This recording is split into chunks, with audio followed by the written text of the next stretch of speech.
Welcome back. What is this, MMA calculator? I think it did Attic MMA. Oh, MMA attic. Get in our attic. Welcome back. There were some exciting fights this weekend and plenty of BS to go along with them. Let's jump right into it. Starting with the early prelims, we have fight winners on the left. If we highlight the model predicted favorites, you will see correct predictions in green and incorrect in red. Unfortunately, the only positive EV bet we had on the early prelims was Borjas. Costa destroyed Borjas' leg and was able to finish the fight. The model correctly predicted the winners for the rest of the early prelims, but we did not wager on any of them. On to the prelims, you can see winners on the left. The Silva versus Gomez fight is showing in the list, but as you know, that fight was pulled because of Gomez's weight-cutting issues. The model predicted Silva as the winner, but none of this matters, and this fight is excluded from all stats calculations. Let's highlight the model predicted winners, and you can see the model went 50-50 on the prelims. Same as the early prelims, our plays were on Elvis Brenner and Jack Shore. The first lesson we learned: never bet against the descendants of Genghis Khan. Next, we learned that getting a cut on your leg can lead to a broken leg. Shore was not winning the fight, but the doctor unnecessarily took any chances away from him to turn the fight around.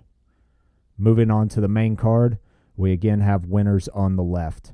If we highlight the model predicted favorites, you'll see the model did not perform well on the main card. Starting with our first play, Michel Pereira versus Ihor Potieria. The refs decided that knees to the head of a grounded opponent are legal as long as they're thrown by a Brazilian in Brazil. Sterling can win a belt from an illegal knee, but I can't even get an upset victory in a fight that doesn't mean anything. The truth is, the model completely missed on this fight. Rumor has it Anthony Smith actually stuck post-it notes to the bottom of his feet for his fight against Vitor Petrino, proving that he is the best light heavyweight on paper. Next up, Jose Aldo came through for us. It was a great fight, great win for Jose, and our only ticket that paid for UFC 301.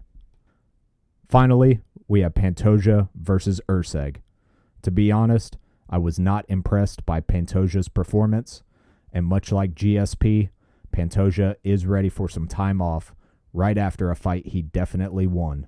I would love to blame Brazil, but the judging in this sport is terrible, no matter which country we're in that week. Looking at the stats for UFC 301, the model predicted 7 out of 13 fights correctly.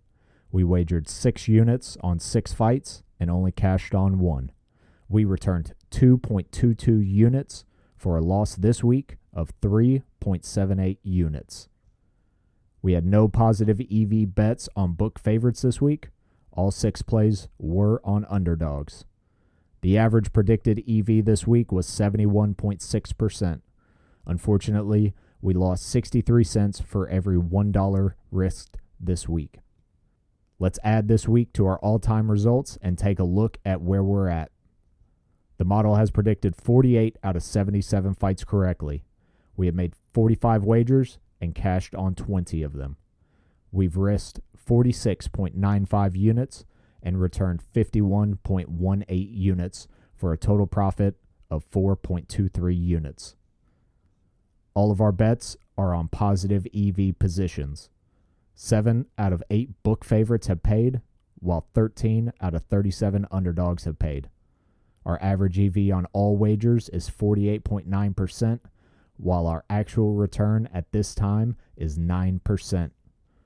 This was not a strong week for us, but with positive EV betting, we are looking for long-term value against the books. That's why we take the time to show our results every week, win or lose. Join us this Friday, where we will bring you the most valuable bets for UFC Fight Night Lewis versus Nascimento. Don't forget to like and subscribe and drop us a comment on your way out.